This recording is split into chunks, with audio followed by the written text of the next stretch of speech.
Boa noite, meus irmãos, a paz do Senhor Jesus. Amém. Eu quero já convidar você a abrir a sua Bíblia comigo no livro de Josué. Nós vamos dar seguimento ao nossa exposição do livro de Josué. Josué, o capítulo de número 5. Josué 5.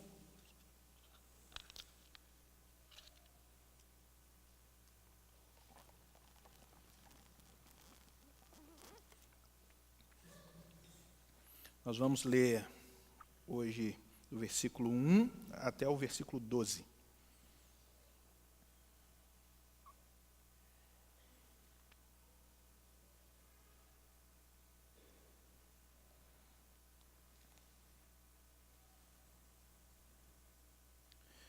Todos os reis amorreus que habitavam o oeste do Jordão e todos os reis cananeus que viviam ao longo do litoral souberam como o Senhor tinha secado o Jordão diante dos israelitas até que tivessem atravessado.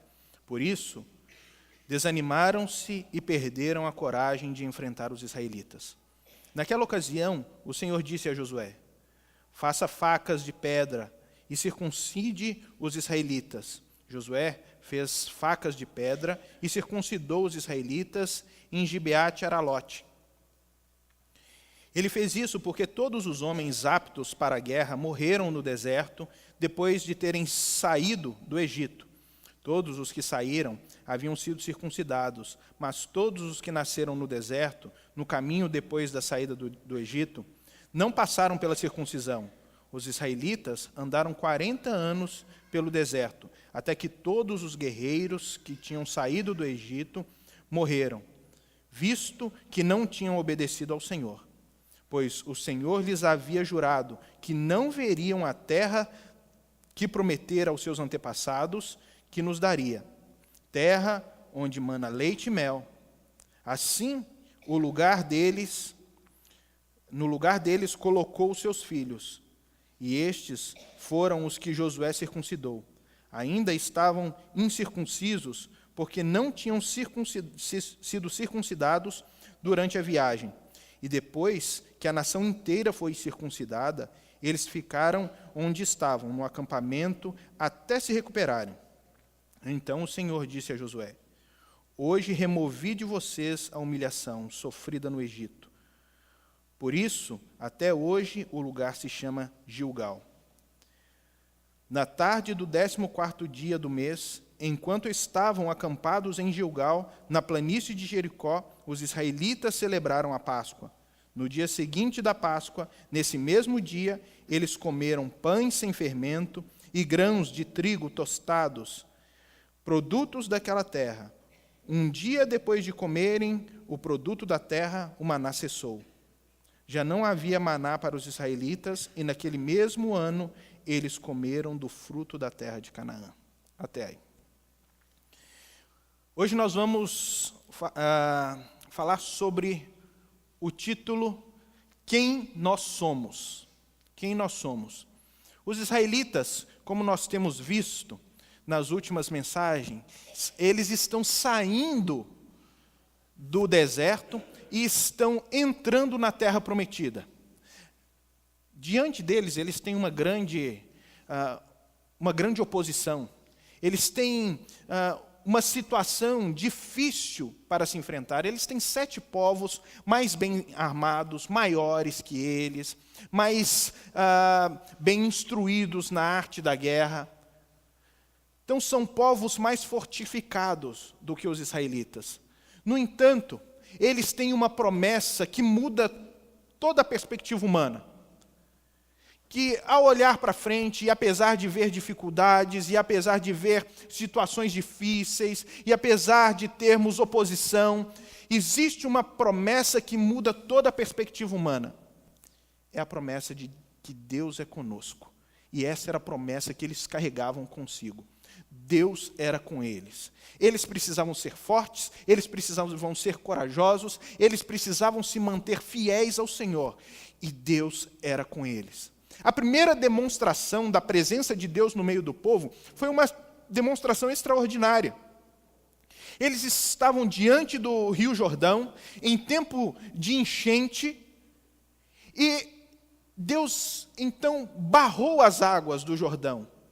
De onde eles estavam acampados, as águas foram barradas por Deus, cerca de 20 quilômetros acima, e o rio secou completamente, formando uma muralha de água, e eles passaram a pé enxuto. O capítulo 5, que se inicia hoje, está relatando os primeiros passos desse povo depois que eles atravessaram o Jordão. Agora eles não estão mais no deserto, agora eles já colocaram os pés na terra prometida. E qual é agora a ação de Deus no meio do povo para que eles possam tomar posse dessa terra, para que a promessa possa se concretizar em sua plenitude? Me parece que o primeiro papel, ou a primeira ação de Deus, é fazer com que o povo entenda quem é. Que cada um deles entenda realmente a sua identidade diante de Deus. Isso é muito importante para cada um de nós. Isso é muito importante para cada cristão. Quando ele entende quem ele é diante de Deus, para que ele possa atuar de maneira correta, olhando para Deus, sabendo quem Deus é e quem ele é e o que Deus espera dele. Nós não vivemos uma religião que não faz uma autoavaliação, que não faz uma avaliação de si mesmo, das mudanças necessárias, das transformações necessárias. E quando o cristianismo ou a fé cristã nos leva a essa avaliação, na verdade, nos mostra que quando nós nos tornamos de Cristo, nós sofremos uma transformação total. E é por isso que nós precisamos saber quem somos, ou quem nos tornamos em Cristo. Porque quando cremos em Cristo Jesus como nosso Salvador, a Bíblia vai dizer que nós passamos por um novo nascimento. Ou seja, nós nascemos de novo, nós nos tornamos outro alguém. Essa mesma ideia também é apresentada através de uma outra imagem. Não do novo nascimento, mas Paulo vai dizer que nós nos tornamos novas criaturas. Ou seja, nós somos agora uma criatura diferente daquela que nós éramos. Pedro já vai usar um outro termo para designar essa realidade.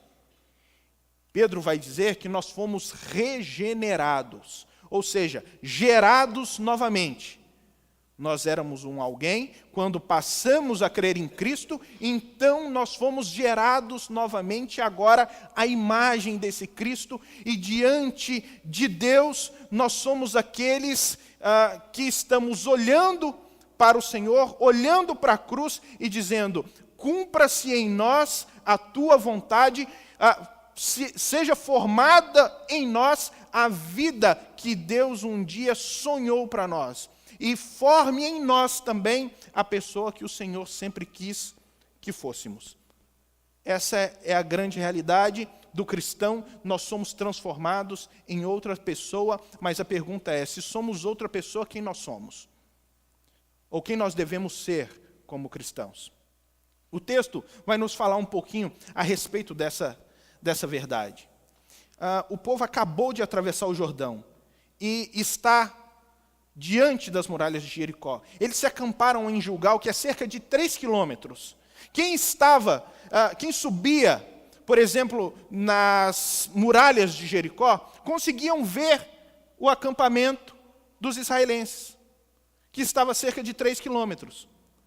Mas, antes de atacarem, Deus vai dar algumas ordens àquele povo, que vai falar muito a respeito da identidade deles.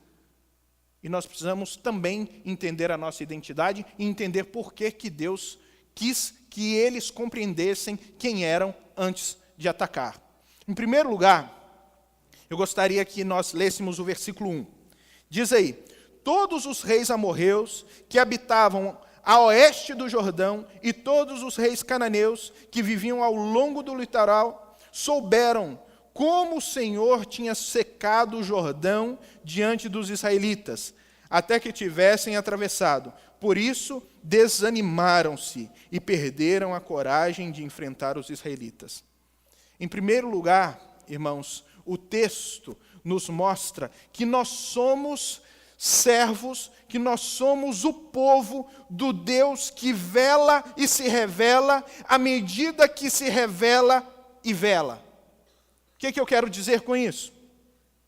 Deus é aquele que Ele cuida do seu povo, Ele vela pelo seu povo. É um Deus que Ele tem um relacionamento pessoal com o seu povo. Ele não é uma força que atua simplesmente para a sorte das pessoas, para promover sorte na vida das pessoas. Ele tem um objetivo em cada ação dele. Ele tem um propósito em cada ação dele. O propósito de Deus é agir na vida do seu povo para zelar, para velar, para cuidar do seu povo.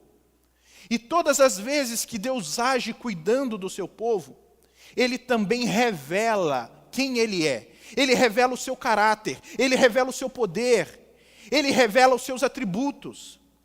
Então, à medida que Deus se relaciona conosco, Ele também vai se revelando a nós e vai se revelando aos outros povos. É isso que nós estamos vendo aqui no versículo 1. Porque o versículo anterior, que é o último versículo do capítulo 4, diz assim: Ele assim fez para que todos os povos da terra saibam que a mão do Senhor é poderosa e para que vocês sempre temam o Senhor, o seu Deus. Ele fez isso. O que Deus fez? Deus abriu o Jordão.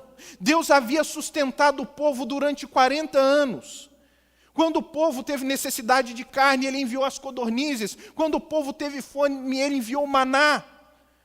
Quando o povo teve sede, Ele transformou água salgada em água boa para o consumo. Quando o povo teve sede e não havia água para ser transformada, Ele fez verter água da rocha. Ele cuidou do povo a ponto de permitir que as suas roupas não se consumissem, que as suas sandálias não se consumissem. Deus cuidou do povo em tudo. Deus cuidou do povo em tudo que ele era. Deus fez com que uma coluna de fogo guiasse o povo durante a noite, esquentasse o povo no frio do deserto. Uma nuvem cuidava do povo durante o dia, para que o sol castigante do deserto não molestasse o seu povo. Deus cuidou de Israel nos mínimos detalhes. E agora Ele está falando o porquê que Ele fez tudo isso. Por que Deus agiu com tamanho poder? Por que Deus agiu com tamanho cuidado para com o povo de Israel? Para que os outros povos pudessem ficar sabendo do Deus bom que Ele é. Para que o nome dEle pudesse ser glorificado entre outros povos. Para que os outros povos pudessem perceber que Ele é Deus de verdade. Ele é o Deus que vela pelo seu povo e, ao mesmo tempo que vela, se revela. Quando nós passamos por dificuldades, quando nós passamos por situações difíceis, meus irmãos, Deus, Ele é poderoso para cuidar de cada um de nós. Às vezes, Deus não impede que situações difíceis nos encontrem. E nem é essa a promessa dEle nas Escrituras.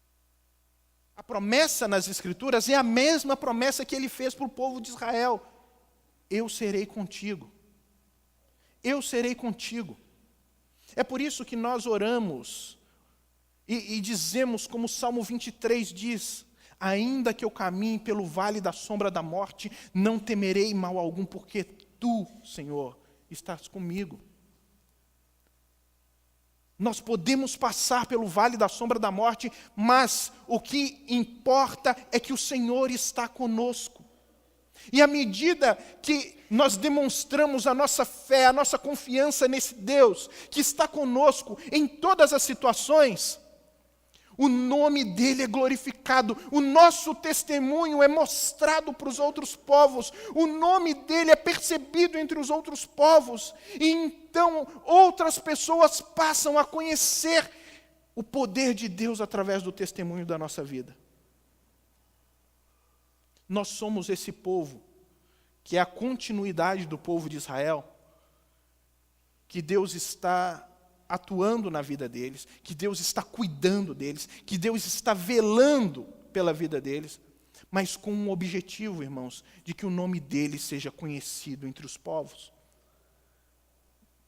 Não é Deus cuida de nós na nossa história, na nossa vida, na história que cada um de nós estamos escrevendo. Mas, paralelamente à nossa história, existe a história da revelação de Deus, existe a história da redenção de Deus, aonde Deus atua na nossa vida para mostrar que Ele é um Deus que cuida do seu povo, que redime o seu povo, que salva e liberta o seu povo. E Ele mostra isso aos outros povos. Era isso que Ele estava fazendo com Israel. Quando as águas do Jordão foram barradas, quando Ele cuidou do povo no deserto, quando Ele abriu o Mar Vermelho, quando Ele destruiu o Egito com as 10 pragas. Tudo isso tinha o objetivo de mostrar que Deus é Deus que cuida do seu povo, mas ao mesmo tempo revelar aos outros povos do mundo, às outras nações do mundo que não conhecem a glória desse Deus, o quão glorioso Ele é. E nós precisamos, como povo, nos comprometer com a glória desse Deus. Israel precisava, como povo, ser comprometido com a glória desse Deus. A história do povo de Deus é a história da glória do nome de Deus. Deus escreve através das nossas vidas a história da sua glória. Como Ele é um Deus de amor, como Ele é um Deus gracioso, como Ele é um Deus poderoso, como Ele é um Deus onisciente, como Ele é um Deus onipresente, como Ele é um Deus verdadeiro, como Ele é um Deus soberano.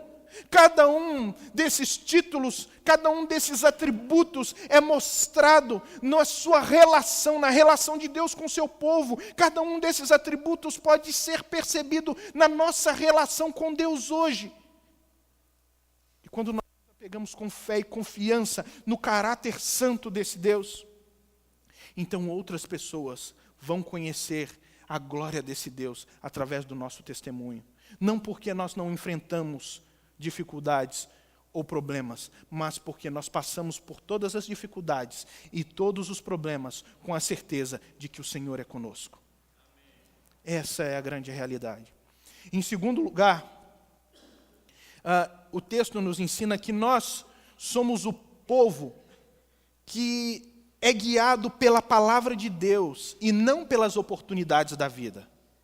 Leia comigo os versículos 2 e 3. Diz assim: Naquela ocasião, o Senhor disse a Josué: faça facas de pedra e circuncide os israelitas. Josué fez facas de pedra e circuncidou os israelitas em Gibeate Aralote. Quando Deus Ele ordena a Josué, parecia que estrategicamente Josué estava dando um tiro no pé. Estrategicamente, foi a pior orientação que Deus poderia ter dado a Josué. Olha que interessante. Sabe por quê? Porque quando você está em guerra e você tem uma vantagem psicológica contra o seu inimigo, você tem que aproveitar. E eles estavam agora com uma tremenda vantagem psicológica, porque eles haviam atravessado o Jordão, de tal maneira que o coração dos outros reis se desvaneceu completamente, a coragem deles foi embora. Eles olharam para aquela situação, quando viram que Deus havia barrado o Rio Jordão, eles disseram: quem pode contra o Deus desse povo? Quem vai poder parar esse povo agora? Ninguém, porque nenhum Deus consegue fazer isso. Nenhum Deus pode agir nas forças das leis físicas da natureza e mudar as leis físicas, como esse Deus fez, a ponto de barrar o rio e secar um rio, só para o povo dele passar. Essa ação é uma ação extraordinária. Então o coração daqueles reis ficou completamente desanimado.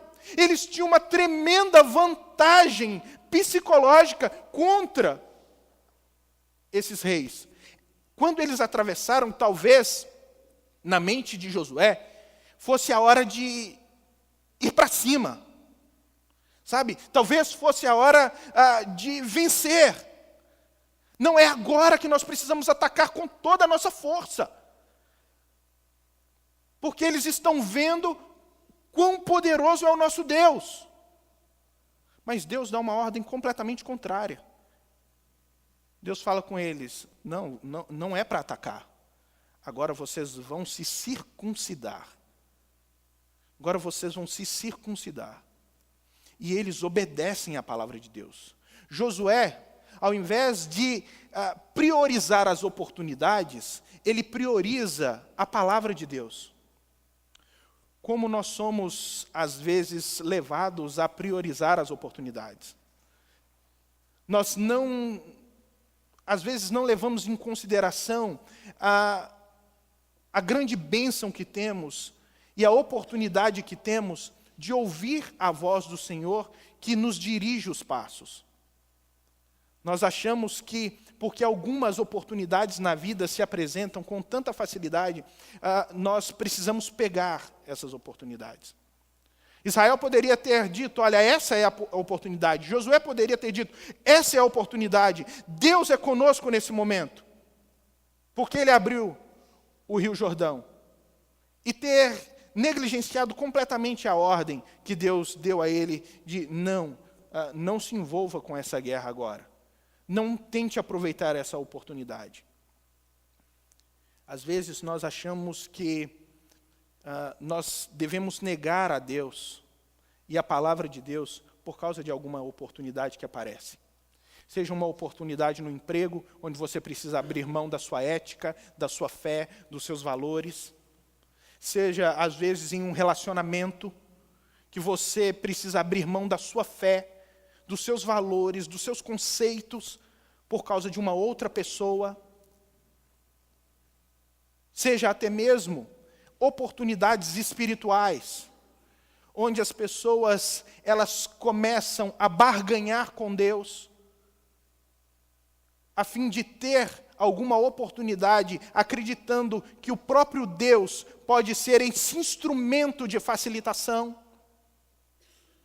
para que elas consigam alguma coisa. Tudo isso podem ser meios de negarmos a palavra de Deus. Nós precisamos entender que o cristão é aquela pessoa, irmãos, que a vida dela e dele é pautada pela palavra de Deus. É dirigida pela palavra de Deus. Nós temos um manual de vida, um manual de regra, fé e prática, que é a Bíblia Sagrada. É através da Bíblia que nós nos definimos como povo de Deus. Não é simplesmente por confessarmos alguma coisa, irmãos. Não é por confessarmos uma religião. Não é dizer que somos evangélicos. Não é dizer que o nosso nome está arrolado no rol de membros de uma igreja. Não é dizer simplesmente que participamos de cultos todos os domingos. Isso não garante nada. Isso não faz de nós cristãos. O que faz de nós cristãos é darmos ouvidos à voz de Deus por meio da sua palavra, permitindo que a palavra dele seja um instrumento primário para a formação de quem nós somos. Da nossa vida, dos nossos valores, dos nossos princípios, sem permitir que haja qualquer troca, mesmo que sejam oportunidades muito boas de conquistarmos coisas excelentes. Eu tinha um professor que sempre falava que existiam coisas muito boas que nos afastavam do excelente de Deus para nós. E isso é uma verdade. Existem muitas oportunidades na vida que aparecem, mas que tentam fazer com que nós nos desviemos da palavra de Deus, nos afastemos da palavra de Deus. Não são apenas oportunidades, irmãos, de valores, no sentido de valores materiais, mas às vezes as pessoas são tentadas a abandonar a palavra de Deus só para manter a própria reputação. Só para manter a própria reputação. Onde elas são confrontadas com a verdade, com algumas situações na vida, e elas não querem expor a verdade do Evangelho, expor a verdade da palavra de Deus, para que elas não sejam taxadas como religiosas, como inconvenientes. Então elas simplesmente deixam os valores do mundo moldar as suas famílias, moldar as suas casas, moldar, o seu trabalho, os seus relacionamentos, porque elas não querem ser taxadas como inconvenientes. Pessoas que falam da fé num ambiente que é fora da igreja, como muitos hoje acreditam, que falar de fé, falar de valores, você fala só dentro da igreja. Lá fora, cada um tem o seu, cada um precisa respeitar o do outro. E realmente, nós precisamos respeitar o conceito das pessoas que pensam diferente da gente. Mas respeitar não significa que nós não vamos levantar a nossa bandeira. Não significa que nós não temos que mostrar que nós cremos diferente. Que nós não temos que mostrar que a palavra de Deus apresenta valores e conceitos diferentes. Nós precisamos fazer isso. E às vezes, para não sermos taxados como inconvenientes, nós não fazemos isso. Nós recuamos e simplesmente negociamos a base da nossa fé. Em terceiro lugar, o texto nos mostra que nós somos aqueles que pertencemos a Deus. E isso é muito importante. O texto vai continuar a partir do capítulo 4 até o 9. Acompanhem comigo. Ele fez isso porque todos os homens aptos para a guerra morreram no deserto, depois de terem saído do Egito. Todos os que saíram haviam sido circuncidados, mas todos os que nasceram no deserto, no caminho, depois da saída do Egito, não passaram pela circuncisão. Os israelitas andaram 40 anos pelo deserto, até que todos os guerreiros que tinham saído do Egito morressem, visto que não tinham obedecido ao Senhor, pois o Senhor lhes havia jurado que não veriam a terra prometida, que prometera aos seus antepassados, que nos daria terra onde manam leite e mel. Assim, em lugar deles, colocou seus filhos, e estes foram os que Josué circuncidou. Ainda estavam incircuncisos, porque não tinham sido circuncidados durante a viagem.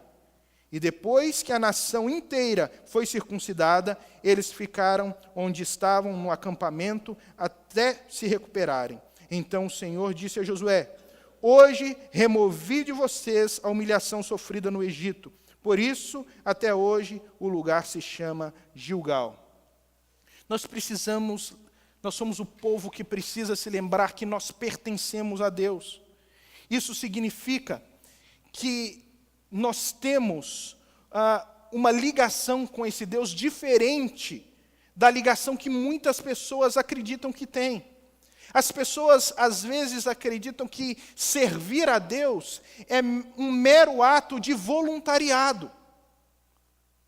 Que você vai se voluntariar a servir a Deus. E como Deus é privilegiado por nos ter como seus servos. Como Ele é privilegiado porque nós um dia decidimos servi-lo. Não é essa a perspectiva bíblica. A perspectiva bíblica é de que nós fomos chamados por Deus e que privilégio nós temos de sermos chamados servos dEle. Quando Deus manda Josué circuncidar toda aquela nação, o texto vai explicar, falando que eles não haviam sido circuncidados, porque durante aqueles 40 anos no deserto, ninguém daquela geração passou pela circuncisão. O que é a circuncisão? A circuncisão foi aquela aliança que Deus fez com Abraão, onde a pele do prepúcio precisava ser cortada como sinal, como símbolo da aliança entre Deus e Abraão e a sua descendência. Não era exclusividade do povo de Israel a circuncisão. Muitos povos, inclusive os povos cananeus, faziam a circuncisão, mas só Israel, somente Israel tinha a circuncisão como símbolo da sua fé, como símbolo da sua união com Cristo, com Deus. Essa união significa que agora Israel pertencia a Deus. Quando o povo foi tirado por Deus do Egito, e Deus então enviou as 10 pragas, abriu o Mar Vermelho, e eles começaram a peregrinar no deserto, aquele povo se rebelou contra Deus no deserto. Apesar de tudo aquilo que Deus havia feito, o povo se rebelou contra Deus.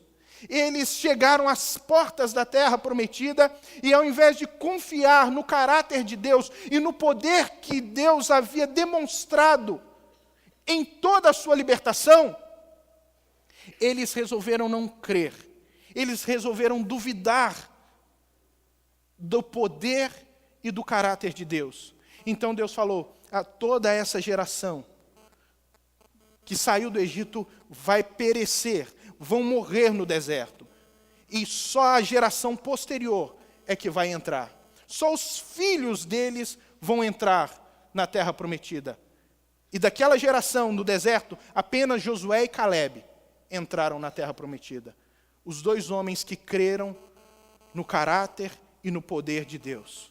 Esses homens entraram na terra prometida. Então, durante esses 40 anos, ninguém foi circuncidado, porque a aliança de Deus havia sido esquecida. A aliança com Deus havia sido deixada de lado. Então, por causa do pecado dele, Deus falou para Moisés: Moisés, você não vai mais circuncidar ninguém. Porque a circuncisão é o selo do nosso relacionamento. É o selo de que o povo agora me pertence. Então agora o povo entra na terra prometida. E a primeira coisa que Deus faz é: vocês não vão conquistar. Vocês precisam entender o que os pais de vocês não entenderam. Vocês me pertencem.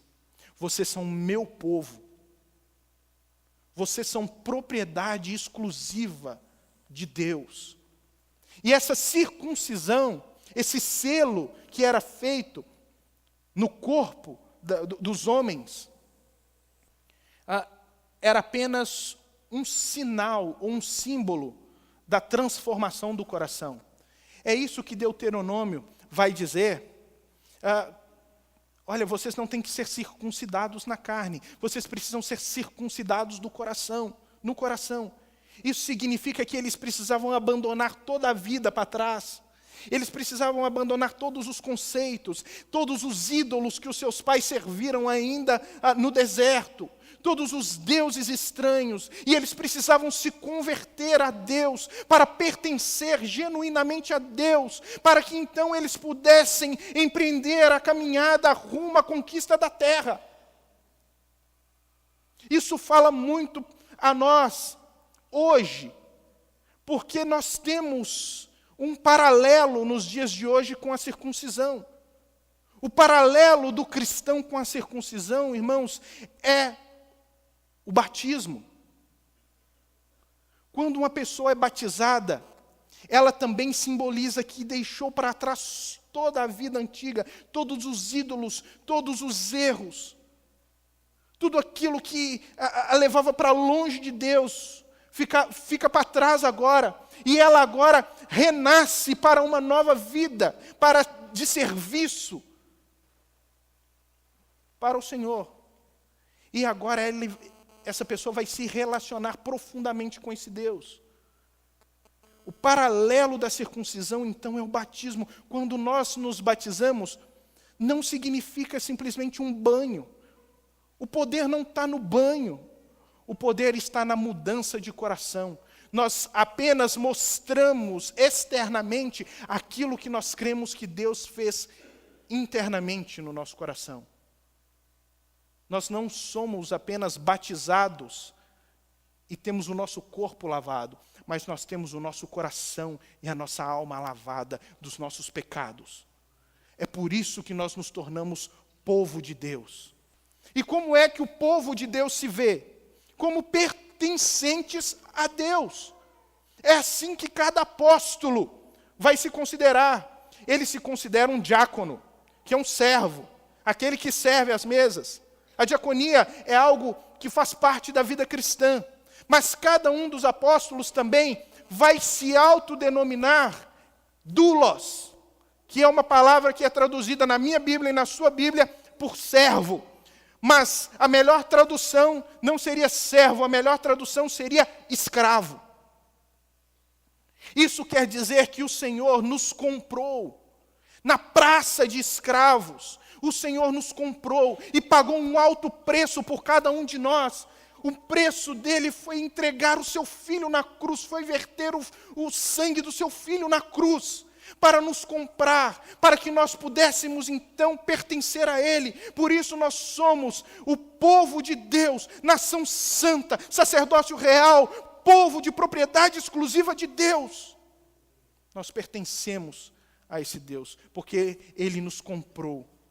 Por isso, Jesus vai dizer que nós não podemos servir a dois senhores. Ou nós não podemos ser escravos de dois mestres. E esse Senhor aqui é o Senhor dono de tudo. Você não pode ter submissão total a dois senhores. Ou você vai servir a um, ou você vai servir a outro. E a circuncisão para aquele povo era justamente esse divisor de águas, no seu entendimento a respeito da devoção a Deus. Eles precisavam entender, nós precisamos abandonar todos os ídolos e servir somente a Deus.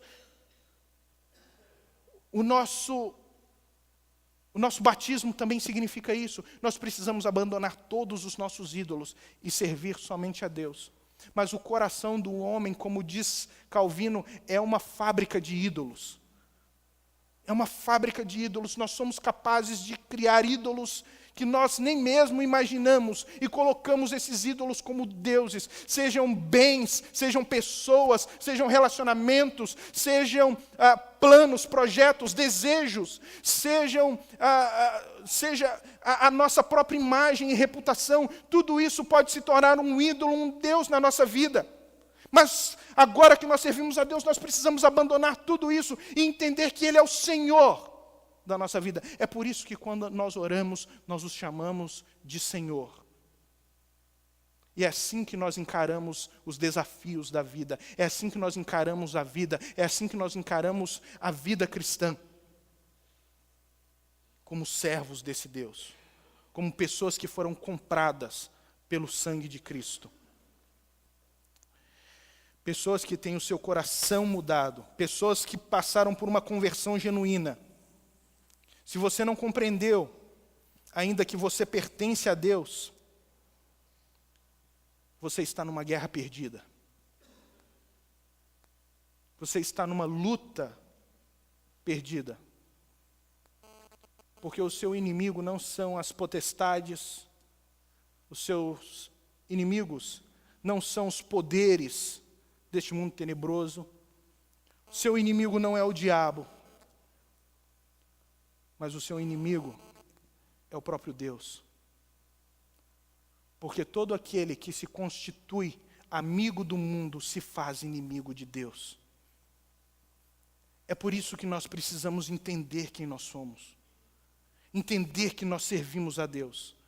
Entender quem é Deus na nossa vida. Qual é o nosso papel. Porque se nós não estamos com Ele, a Bíblia vai dizer que nós estamos contra Ele.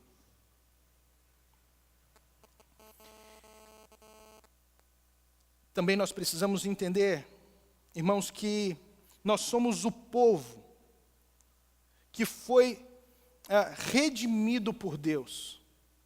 Nós somos o povo redimido por Deus. Veja o versículo 10. Diz assim: na tarde do 14º dia do mês, enquanto estavam acampados em Gilgal, na planície de Jericó, os israelitas celebraram a Páscoa.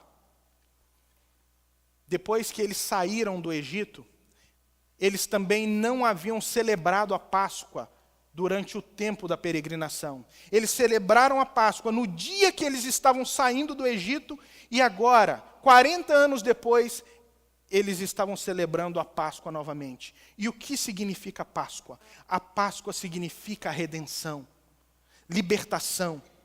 É quando o povo foi retirado do poder do Egito, da escravidão do Egito. Ele foi liberto pelo poder de Deus para poder servir a Deus integralmente. Deus enviou as 10 pragas. E ali no Egito nós temos um tipo daquilo que Cristo faria por nós. Eles mataram um cordeiro perfeito, untaram as vergas da porta com o sangue desse cordeiro, indicando que o anjo da morte, quando passasse, ele não entraria naquelas casas, mas ele entraria na casa de todo aquele que não tinha o sangue do cordeiro nas suas portas, e então levaria o primogênito dessas casas. E foi isso que aconteceu com os egípcios. Mas o povo de Israel estava guardado, protegido debaixo do sangue do cordeiro. Nós também, irmãos, vivemos isso. Nós sabemos que estamos protegidos do poder da morte e que fomos libertados do poder da escravidão do pecado por causa do sangue de Cristo que está sobre nós. Porque Cristo morreu por nós, porque o sangue dele foi vertido por nós, do Cordeiro de Deus. Então nós sabemos que fomos libertados do poder do pecado, nós fomos redimidos, nós fomos literalmente, espiritualmente libertos da escravidão, do pecado e da morte. A morte já não tem mais domínio sobre nós. Nós estamos peregrinando para a nossa Jerusalém celestial. Nós temos uma esperança. Nós temos uma esperança de vida um dia depois do túmulo. Isso tudo porque Cristo morreu por nós. Cristo é a nossa Páscoa. Eu quero ser muito cuidadoso no que eu vou falar agora para que você entenda. E apesar de nós todos os anos comemorarmos a Páscoa não é uma comemoração cristã. A Páscoa é uma comemoração judaica, não é cristã. Assim como a circuncisão tem o seu paralelo no batismo, a Páscoa também tem o seu paralelo no Novo Testamento, que é a ceia do Senhor. Quando que nós celebramos a nossa Páscoa? Todas as vezes que nós ceiamos. Porque todas as vezes que nós ceiamos, nós nos lembramos do que Cristo fez por nós. Nós nos lembramos que Ele morreu. Nós nos lembramos que Ele ressuscitou, que Ele verteu o seu sangue. E que Ele, através do seu sangue, fez uma nova aliança conosco. Para que nós pudéssemos nos tornar povo de Deus, debaixo da sua graça. Que grande esperança é essa? Todas as vezes que nós ceiamos, nós anunciamos ao mundo que nós temos um Deus, que nós pertencemos a esse Deus e que nós somos o povo redimido desse Deus. Que maravilha é vivermos com essa esperança, irmãos, de um Deus que cuida de nós a cada dia, de um Deus que promoveu a nossa libertação no alto daquela cruz. E por fim, nós somos o povo que aprendeu a confiar no poder de Deus. Ou pelo menos o povo que precisa aprender a confiar no poder de Deus. Veja o versículo 11, os versículos 11 e 12. Diz assim: no dia seguinte, ao da Páscoa, nesse mesmo dia, eles comeram pães sem fermento e grãos de trigo tostados, produtos daquela terra. Um dia depois de comerem os produtos da terra, o maná cessou. Já não havia maná para os israelitas, e naquele mesmo ano eles comeram do fruto da terra de Canaã. Eles passaram 40 anos experimentando o poder de Deus. 40 anos experimentando o poder extraordinário e sobrenatural de Deus, que enviava para eles pão do céu todos os dias.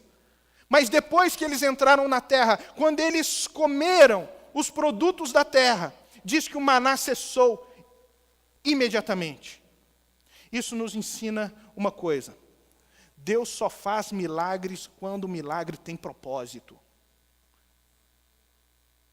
Milagres acontecem quando tem propósito. Propósito para mostrar que Deus cuida e, ao mesmo tempo que Deus cuida, Ele se revela.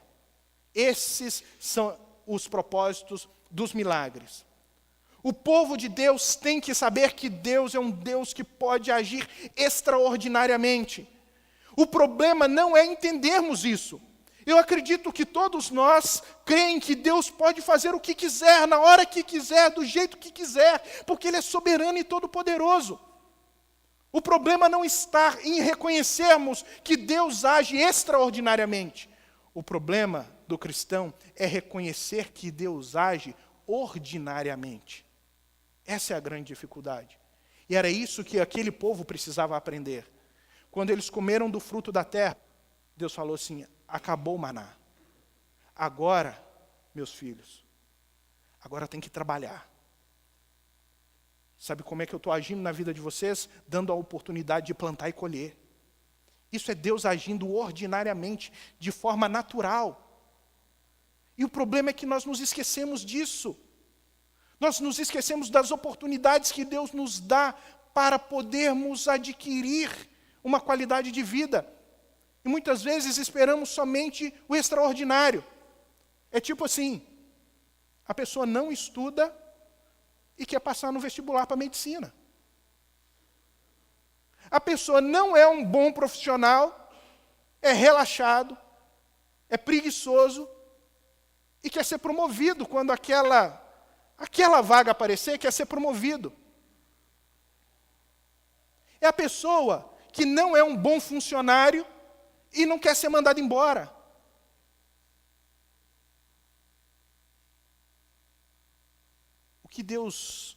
A maneira como Deus age para nós é também nos dando as oportunidades certas, irmãos. As oportunidades certas também nos fazem estar preparados para aproveitá-las. Vocês querem comer da terra? Agora tem que plantar e tem que colher. Mas também fala a respeito da nossa confiança em Deus, sobre tudo o que acontece. Como às vezes nós achamos que somos nós que fazemos as coisas. As coisas estão acontecendo na minha vida por causa da minha capacidade. As coisas estão acontecendo na minha vida porque eu sou um bom funcionário. As coisas estão acontecendo na minha vida porque eu sou um cara muito inteligente. Às vezes nós vamos trazendo a glória para nós mesmos. E por outro lado, se tem aqueles que não agem corretamente e querem os créditos, existem aqueles que têm os créditos e não agem corretamente, dando a glória a Deus. Esse é um outro problema, porque atraem a glória para si mesmos. E eles precisavam entender isso. Eles podiam plantar, eles podiam ser bons naquilo que faziam, na criação de gado, nas plantações, plantar as melhores sementes, ter o melhor cuidado com a terra, mas eles precisavam entender que quem dava chuva era o Senhor. Eles precisavam depender do Senhor para dar chuva. Eles precisavam do Senhor para poder fazer a polinização da sua plantação, porque sem a polinização não existe fruto. Então precisa ventar na hora certa. Não é só chover, tem que ventar também. Eles precisam de Deus para poder fazer chover, mas também dar sol na hora certa, porque só chuva faz apodrecer. Então eles precisavam de Deus, entender que Deus era aquele que agia de maneira sobrenatural, mas apesar de acabar com a ação sobrenatural do pão do céu, Deus estava agindo na vida deles, dando a eles oportunidade para trabalhar, para conquistar, para poder ter o seu pão de cada dia. E naquele dia, diz que o maná cessou e eles experimentaram do fruto da terra. Isso também tem muito a ver conosco, irmãos. Sabe, porque espiritualmente isso nos liga àquilo que Deus está fazendo hoje com relação às primícias do Espírito. Aquele povo, naquele dia eles tiveram só um gostinho, sabe, um gostinho pequeno de tudo aquilo que a terra poderia proporcionar para eles nos próximos anos. Só um gostinho para dar água na boca. Nós também. Diz as Escrituras que nós estamos experimentando o gostinho das primícias do Espírito. É quando nós hoje sabemos o que é perdão, mas nós vamos desfrutar desse perdão eternamente na glória. Nós sabemos o que é amor, mas nós desfrutaremos de um amor pleno na glória. Nós hoje experimentamos a santidade, mas nós seremos plenamente santos na glória. Nós experimentamos todos as primícias do Espírito de Deus hoje como igreja. Mas Deus há de nos dar muito mais do seu Espírito, quando aquilo que é corruptível se revestir de incorruptibilidade e aquilo que é mortal de imortalidade. Nós somos esse povo que espera esse grande dia, que estamos experimentando isso hoje para experimentarmos plenamente o gozo do Espírito Santo, da plenitude do Espírito Santo na nossa Canaã celestial, quando nós então tomarmos posse dela. Nós somos esse povo, irmãos, o povo que anda com Deus e que só vai ter as suas vitórias em Deus quando entender quem Ele é de fato, a partir da transformação que Deus fez na vida dele. Que nós possamos, cada dia, valorizar tudo o que Deus tem feito nas nossas vidas. As oportunidades, as vitórias, as transformações no coração, as oportunidades de servi-lo. Que nós possamos valorizar cada dia isso, para que, então, nós prossigamos na nossa jornada, como Israel deveria prosseguir na jornada deles, depois de tudo isso que foi feito por Deus. Que o Senhor nos abençoe. Amém? Vamos ficar de pé.